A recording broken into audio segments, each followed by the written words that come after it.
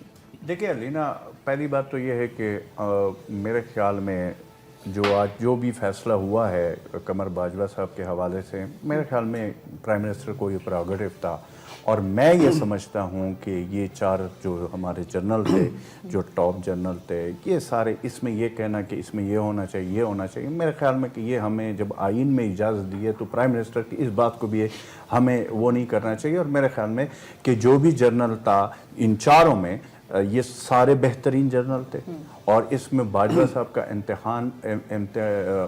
آگے آنا، ان کو چیف بنانا، میرے خیال میں کہ یہ بھی پرائم منسٹر کا فیصلہ ہے، اور یہ اچھا فیصلہ ہے. میں اس کو اچھا فیصلہ سمجھتا ہوں کیونکہ 4 کے کوئی زیادہ فرق نہیں تھا، اور ایک ہی بیس سے تھے، میرے خیال میں کوئی زیادہ وہ نہیں تھا. تو اس میں اچھا اب آتے ہیں اور ہم مبارکباد بھی دیتے ہیں کیونکہ پاکستان کا چیف آرمی اسٹاف، اور بہت بڑے چیلنجز ہیں اس وقت.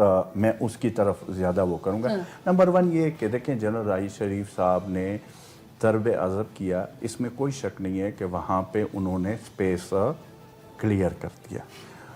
کام ہوتا ہے فوج کا کہ وہاں پہ آپریشن کرے اور سپیس کلیئر کرے، اور اس کے بعد پھر سیاسی حکومت کا کام ہوتا ہے کہ وہ اس کو آگے لے کر جائے. ٹھیک ہے جی، لیکن ابھی فولڈ نہیں ہوا، انفولڈ ہے. ٹھیک ہے جی، اب یہ فولڈ بھی کرنا ہے، اس کو آخری منطقی انجام پہ پہنچانا ہے. ظاہر ہے اس کی وجہ سے کافی لوگ ہزاروں کے حساب سے، لاکھوں کے حساب سے جو وہاں پہ لوگ IDPs بنے ہوئے ہیں، ان کی بھی واپسی ابھی تک ہے، پروسیس میں ہے. اچھا، پھر دوسری بات یہ ہے کہ کراچی میں آپریشن ہے جو کہ اس میں بھی 75% یا 70% اس میں جو حکومت کی وہ ہے فگر ہے، اور ہمیں جو پتہ ہے کہ اس میں بڑی کامیابیاں ہیں، اس کو بھی آگے لے کر چلنا ہے. لیکن ادھر میں پھر وہی بات ضرور کروں گا جو رؤف حسن نے کی ہے، اس ایک بات سے میں 100% ایگری کرتا ہوں کہ ہمارے ملک کا، بلکہ انہوں نے کہا کہ دوسرا میں یہ سمجھتا ہوں کہ ہمارے ملک کا سب سے بڑا مسئلہ ہے ہی معاشی دہشت گردی، جس کی وجہ سے دہشت گردی اس ملک میں پنپتی ہے، کیونکہ یہ اللہ کے واسطے یہ سب کچھ نہیں ہو رہا، اس کے پیچھے پیسہ ہے. اچھا، معاشی دہشت گردی کے حوالے سے جنرل رائس شریف صاحب نے کراچی کی حد تک جو وہاں پہ ہوا، لیکن ہمارے پولیٹیکل جماعتوں نے جس طریقے سے رکاوٹیں کیا تھی سر؟ نہیں، پولیٹیکل دیکھیں حکومتیں تھے، سٹنگ حکومت نے اس کے وہ خلاف تھی، اپنے بندوں کو، جب ان کے بندوں کو ہاتھ ڈالنا شروع کر دیا تو انہوں نے نعرے شروع کر دیے. اور پنجاب میں شہباز شریف صاحب ان کو انٹر نہیں ہونے دے رہے تھے آپریشن کے لیے، یعنی معاشی دہشت گردی تو بعد کی بات ہے، دہشت گردوں کے خلاف پنجاب میں تو نہیں ہونے دے رہے تھے. اچھا، اب یہ ساری چیزیں، اور پھر آپ کے بارڈر پہ جو صورتحال ہے وہ، اور پھر آپ کا ایک بہت بڑا چیلنج ہے سی پیک کا آپ بنانے جا رہے ہو، جس کے خلاف انڈیا اور آپ کے دشمن ممالک سارے سیم پیج پہ ہیں. اس پورے صورتحال میں ہمارے نئے آرمی چیف کے لیے واقعی ہی بہت چیلنجز ہے، اور اللہ تعالیٰ پاک کرے، ہماری دعائیں قوم ان کے ساتھ ہے کہ اس میں وہ کامیاب ہو جائے اور سرخرو ہو جائے. کیونکہ یہ جو اس وقت حالات ہمارے ارد گرد بنے ہوئے، رئیس شریف صاحب کے جانے کے وہ تسلسل، لیکن اس میں ساتھ ساتھ میں یہ کہوں گا کہ اب یہ بات جو ہے جو پہلے تھی کہ ادھر آپریشن میں کرنے دوں گا، کریں، ادھر آپ نے نہیں کرنا، یہ والا سلسلہ اب میرے خیال میں ختم ہونا چاہیے once for all.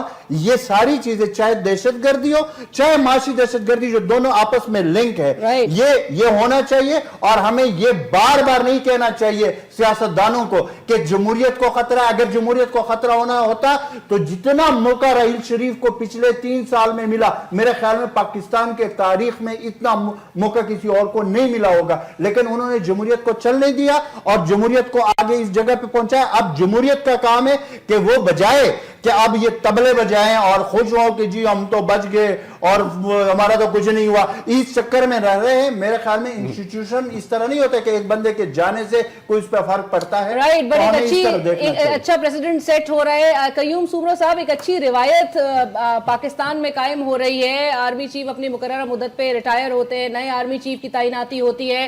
Democratic transition بھی اب دیکھی جا رہی ہے 2013 سے.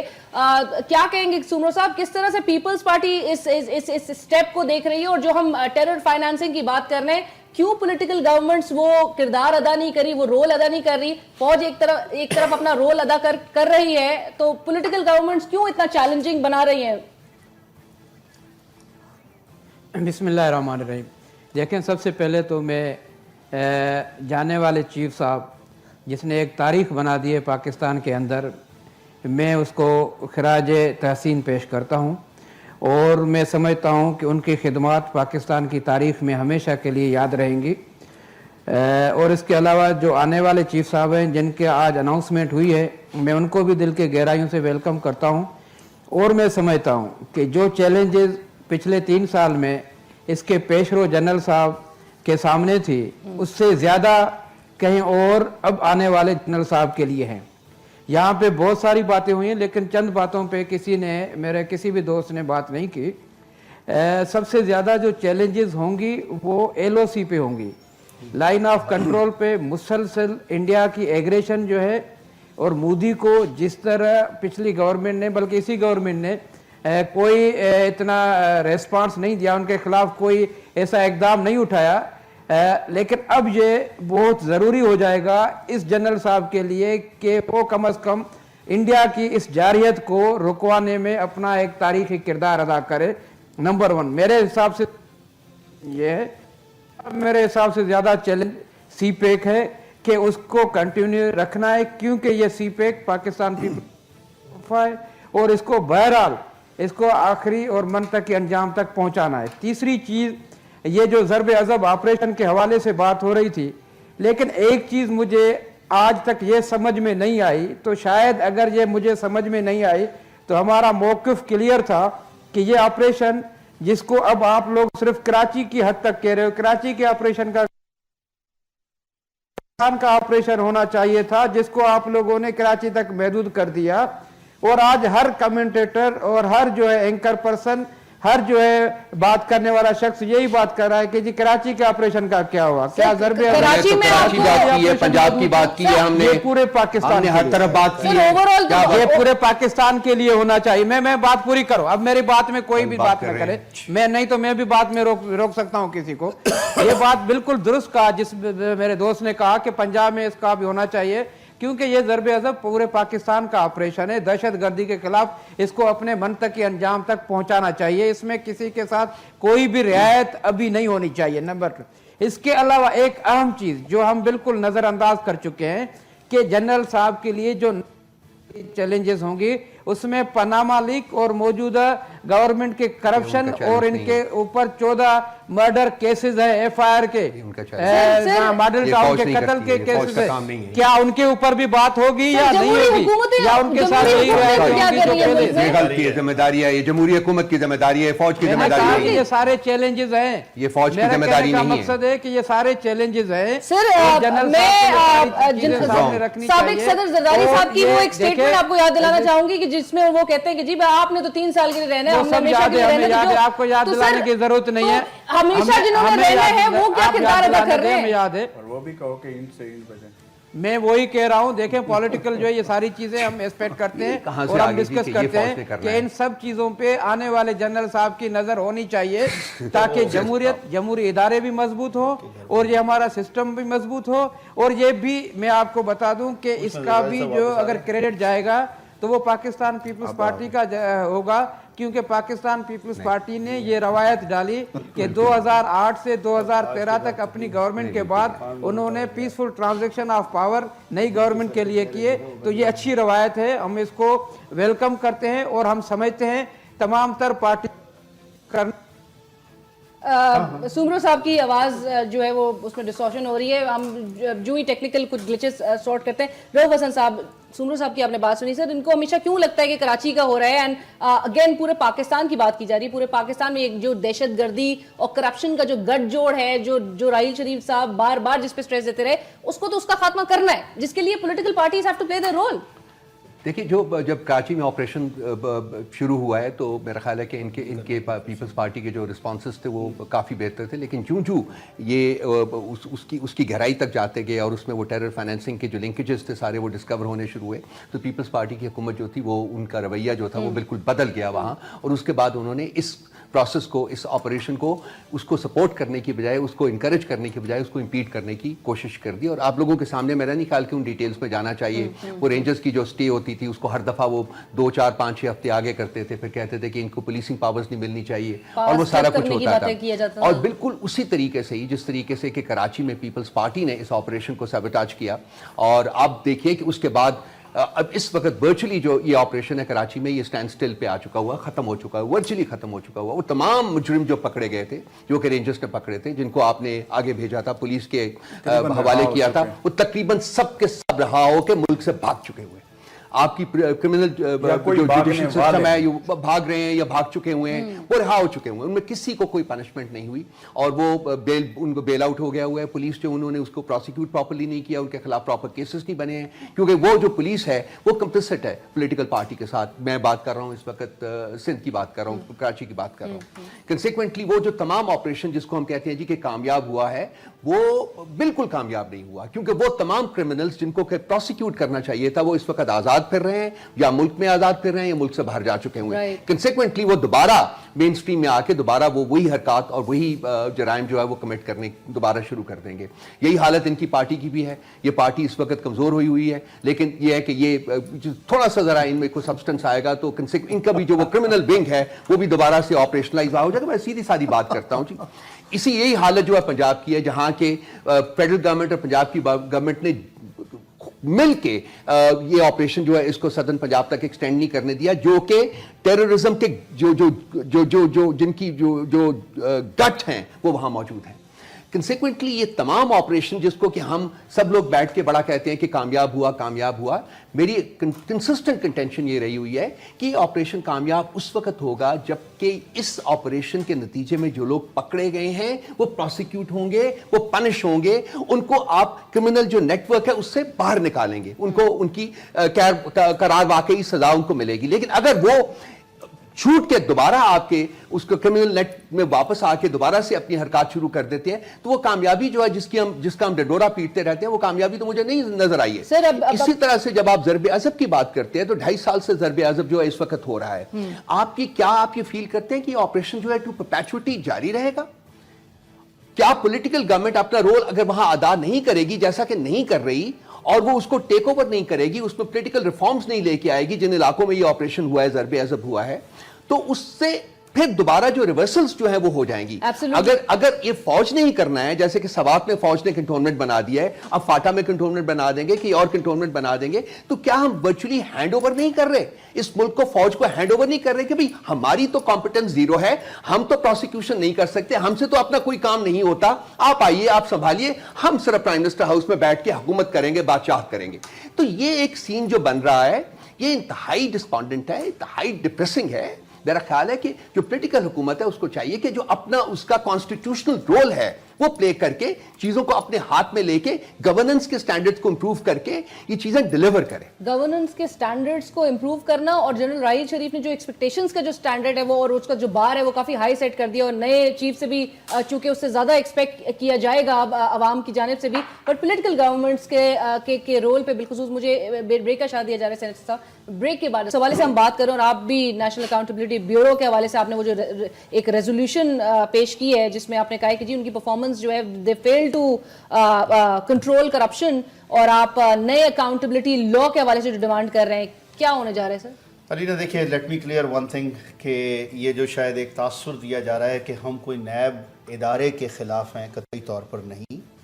جب مختلف پچھلے دنوں میں میٹنگز ہوئیں, بالخصوص جو سینٹ کی سٹینڈنگ کمیٹی تھی اس میں بھی وہ تشریف لائے چیئرمین نیب, نیشنل اسمبلی کی جو اسٹینڈنگ کمیٹی ہے اس میں بھی آئے اور انہوں نے آ کر جو اپنا ظاہر کیا, بتایا کمیٹی کو کہ جی ہمارے جو ہینڈی کیپس ہیں وہ کہاں کہاں ہیں, تو اس پر ہی پھر ہماری پارٹی نے MQM پاکستان نے یہ فیصلہ کیا کہ کیوں نہ سب سے پہلے ایسے قانون بنائے جائے یا ان قانون کو تبدیل کیا جائے آج کے حالات کے مطابق کہ صحیح معنوں میں ادارہ اپنا کام کر سکے.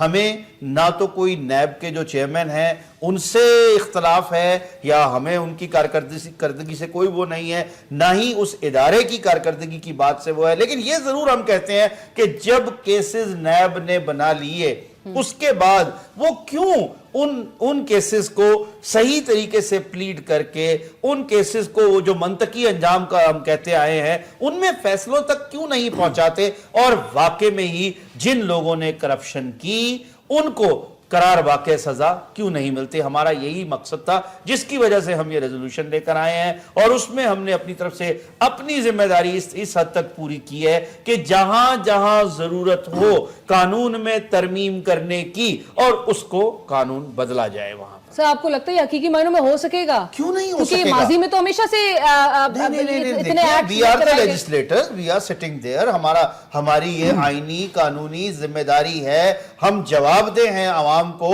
ہم وہاں بیٹھے کس لیے ہیں کہ اگر ہم یہ تبدیل نہیں کرا سکتے, اور اس میں چاہے اس میں کسی کو اچھا لگے یا برا لگے, بٹ حقیقت میں اگر دیکھا جائے جب تک لیجسلیشن پراپر نہیں ہوگی اور وہ ایوانوں میں ہی ہونی ہے لیجسلیشن, تب تک ہم کسی قسم کا کوئی نتائج حاصل نہیں کر سکیں گے. یہ ضرور ہے نہ تو فیصلے جو ہے وہ سڑکوں پر ہوں گے, اور جب ہم جاتے ہیں کورٹس میں تو آپ نے حال دیکھ ہی لیا ہے کہ کورٹ میں جانے کے بعد وہاں پر کیا کہا جاتا ہے کہ جی یہ کیا آپ ردی لے آئے ہیں, یہ وہ والی ردی لے آئے جس میں پکوڑے وہ جو دیے جاتے ہیں. اس طرح کی جب باتیں ہوں گی تو پھر آ کر ہمیں دوبارہ ایوانوں کے اندر ہی آ کر فیصلے کرانے پڑیں گے, اور وہیں سے ان تمام چیزوں کا حل ملے گا.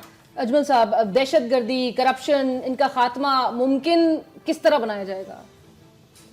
دیکھیں میرے بھائی نے کہہ دیا نا, میاں عتیق صاحب نے کہہ دیا کہ عوانوں میں اب ظاہر ہے 150% ان کی تنخواہیں بھی بڑھ گئے ہیں, تو یہ میری بات سنیں نا, 150% جو تنخواہیں بڑھ گئے بھائی, ابھی تک کوئی کنفرم نہیں ہوا. نہیں کنفرم ہے, پرائم منسٹر نے منظوری دے دی ہے, ہو گئے. جب تک آپ کو چیک ملے گا اس میں تو ٹائم لگے گا نا. 6 مہینے پہلے سے بات چل رہی ہے. بہرحال میری بات سنیں, نہیں پرائم منسٹر نے کیبنٹ میٹنگ میں یہ کیا ہے, یہ چیک کر لے. اچھا بہرحال جہاں پہ پاکستان کے عوام, یعنی یہ جو پینشنر ہے ہمارے, یا یہ جو چھوٹے چھوٹے تنخواہیں یا مزدور ہے یا جو بھی ہے, ان کے صرف 10%, 22 صاحبان کے لیے 150%. اب ان کا حق بنتا ہے نا کہ وہاں پہ کام کرے, لیکن ٹریک ریکارڈ یہ ہے کہ پارلیمنٹ نے آج تک کوئی ایسا کام نہیں کیا جس کی وجہ سے روڈوں پہ نہ آنا پڑا, جس کی وجہ سے آپ کو میری بات سنو, آپ کو یہ سارے کام نہ کرنے پڑ رہے. آج مجھے ایک بات بتا دیں, ہم جس ملک میں رہ رہے ہیں, آپ مجھے بتائیں یہاں پہ آپ کے عوام کو سر چھپانے کی جگہ نہیں ملتی, اور ہمیں شرم آنی چاہیے ہمارے حکمرانوں اور ایلیٹ کلب کو, میں سب کی بات کر رہا ہوں, ایلیٹ کلب کو پیسے چھپانے کی جگہ اس ملک میں نہیں مل رہی ہے. کوئی کدھر چھپا رہا ہے, کوئی کدھر چھپا رہا ہے, کوئی کدھر چھپا رہا ہے. اچھا پھر یہ دیکھیں کہ یہ تو ساری چیزیں, وہ جو ایک سیکرٹری خزانہ کو پکڑا تھا, اور اچھا یہ تو ایک مثال ہے ایسے. اچھا علینا مسئلہ ہمارا کیا ہے؟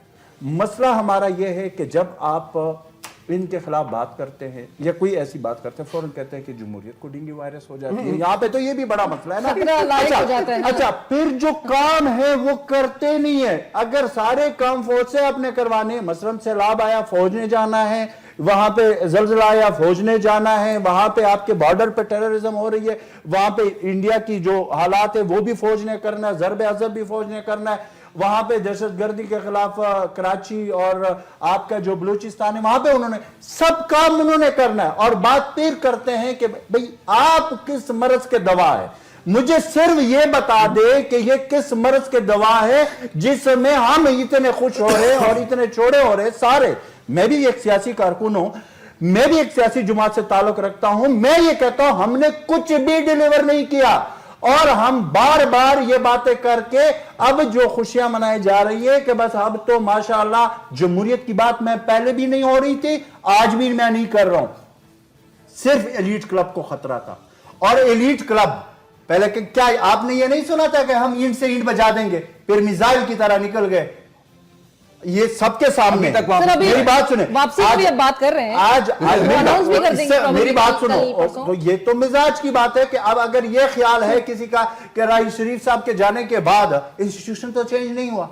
جو جنرل ابھی آیا ہے وہ بہت کمپیٹنٹ جنرل ہے, اور وہ کوئی ایسا نہیں ہے جیسے یہاں پہ ان پڑھ کو اٹھا کر سینٹ کا سیٹ 35-40 کروڑ روپے میں پارٹی ٹکٹ دے کر خرید کر آ کر سینیٹر بن جائے.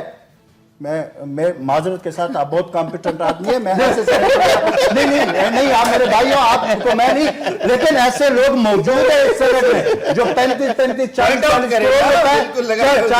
کروڑ روپے بنا کر یہاں پہ لیفٹیننٹ بھرتی ہوتا ہے, major, colonel, brigadier, major general, general, اور پھر اس مقام پہ پہنچتا ہے. تو یہ ایک پروسیس کے تحت آتے ہیں.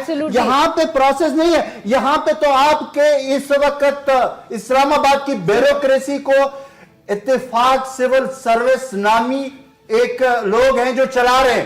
پورے آپ دیکھیں اسلام آباد کی بیوروکریسی کو دیکھیں, ذاتی پسند ناپسند کہ یہ میرا بندہ ہے, سادہ بندہ ہے, تاڈا بندہ ہے, بس اسی پہ لگے ہوئے. سومرو صاحب پیپلز پارٹی کے دور, اور جو کہ 2008 سے 2013 تک کے دور کو کہا جاتا تھا کہ پاکستان کی تاریخ کا کرپٹ ترین جو ہے وہ دور تھا. نون لیگ تو ابھی تک کہتی ہے کہ آپ لوگ نے جو ہے وہ بڑے قرضوں کی بھی اپنے حدیں ساری عبور کر دی تھی. 85 کھرب روپے کرپشن بدعنوانی کے نظر ہو گئے, پیسے جو ہے وہ بدعنوانی کے نظر ہو گئے تھے. نیب کے جو فارمر سربراہ تھے, چیئرمین تھے فصیح بخاری صاحب, انہوں نے بھی کہا تھا کہ جی ڈیلی بیسس پہ شاید 12 ارب ایگزیکٹلی 12 بلین روپیز جو ہے وہ ڈیلی بیسس پہ بدعنوانی کے کرپشن کے نظر ہو جاتا ہے. اور وہ شاید اب پہلے تو ہم لوگ ایک ٹائم ہوتا تھا جب سنتے تھے کہ جی وہ سالانہ طور پہ سالانہ بیسس پہ 12 ارب ہوتے ہوں گے, پھر ڈیلی بیسس پہ آیا 2012 تک جو کہ آپ کا دور تھا, اور ابھی شاید to the tunes of trillions چلا گیا ہوگا. کیا کہیں گے سر, آپ لوگ نے کیا کردار ادا کیا انسٹیٹیوشنل سٹرینتھننگ کے لیے؟ مجھے پورے حوصلے سے سننا, کیونکہ پھر آپ نے پہلے بھی کہا کہ آواز صحیح نہیں آ رہی تھی. دیکھیں یہ آپ لوگ عجیب منطق بناتے ہیں 2008 سے 13 تک, یہ تو نظر آ رہا ہے, یہ آپ کو نظر نہیں آ رہا ہے کہ 2008 سے 13 تک جو ہے 18th امینڈمنٹ کر کے تمام ڈکٹیٹروں کے جو انہوں نے آئین کا حلیہ بگاڑ دیا تھا اس کو آئین کے اندر لایا گیا, پارلیمنٹ کو مضبوط کیا گیا. یہ جو ہے آپ کے بلوچستان سے جو دوست بیٹھے ہوئے ہیں, حقوق آغاز بلوچستان کا اسی دور میں ہوا. یہ کے پی کے دوست جو وزیر صاحب بیٹھے ہوئے ہیں, ان کو 60 سال کے بعد اپنا صوبے کا نام دیا گیا. یہ سارے ادوار یہ سی پیک کس کے دور میں ہوا, یہ چائنا کے ساتھ جو ہے. نہیں بات سنیں علینا, اگر مجھے نہیں سنو گی تو دین آئی ول لیو. آپ مجھے سنیں, آپ نے کہا کہ آپ نے کرپشن کی بات کی ہے 2008 سے 13 تک. میں آپ کو گنوا رہا ہوں کہ کرپشن سے زیادہ جو کام کی باتیں اس پہ آپ کی توجہ نہیں جا رہی ہے. آپ کو یہ بھی نہیں ہے کہ ایران کے ساتھ گیس لائن کا معاہدہ اسی دور میں ہوا. آپ کو یہ بھی پتا نہیں ہے کہ یہ جو ہے جہاں پہ چائنا کے ساتھ گوادر کا جو معاملہ طے ہوا وہ بھی اسی دور حکومت میں ہوا. 58(2)B کے پاور جو اختیارات دیے گئے وہ بھی اسی دور میں دیے گئے. بے نظیر سر 5 سال میں کیا کیا آپ نے ایسا بتا تو رہے ہیں. آپ کیسے کریں گے؟ صرف ایک بات آپ کے ذہن میں آ رہی ہے, آپ اس طرح کی بات نہ کریں. آپ ایسی بات حقائق سامنے رکھیں کہ 2008 سے 13 تک پاکستان کو ایک زندگی دی گئی تھی, پاکستان کو مضبوط فراہم ایک خارجہ پالیسی دی گئی تھی, جس کی وجہ سے آپ اس وقت کے آپ یاد رکھیں اسلم بیگ صاحب نے بیان دیا تھا کہ زرداری صاحب نے پاکستان کو ایک ایسا مضبوط قلعہ بنا دیا ہے پاکستان کو. تو آپ یہ بھی دیکھیں, آپ صرف ایک ٹریک پہ جاتے ہیں اور جو آپ کو فیڈ کرتے ہیں باتیں وہی اسی پہ چلاتے ہیں. کون فیڈ کرتا ہے مجھے ذرا آپ مجھے یہ بھی بتا دیں نا, آپ کون فیڈ کرتا ہے مجھے؟ پاکستان پیپلز پارٹی نے جمہوریت کے لیے اور اس ملک کے لیے بڑی قربانیاں دی ہیں, اور پاکستان پیپلز پارٹی کو پتہ ہے کہ جمہوریت اور جمہوریت کی کتنی قیمت ہے. صرف فصیح بخاری صاحب نے جو نیب کے فارمر چیئرمین نے جو کہا تھا کہ 12 بلین ڈیلی بیسس پہ کرپشن کی نظر ہو رہا ہے, وہ بات صحیح تھی کہ غلط تھی؟ کون سی بات؟ 12 ارب روپے ڈیلی بیسس پہ کرپشن کی نظر ہوتا ہے. 2012 میں انہوں نے یہ پریس کانفرنس کے ذریعے فوراً بعد ان سے استعفیٰ لے لیا گیا. پاسیبل نہیں ہے, پاسیبل نہیں ہے, totally impossible. How it is possible? ٹھیک ہے, آپ کہہ رہی ہے کہ 12 یہاں اتنی بجٹ نہیں ہے پاکستان کی اور یہاں کرپشن ایسے ہو سکتی ہے. مجھے بتا دیں پاکستان کی بجٹ کتنی ہے, آپ کو پتا ہے؟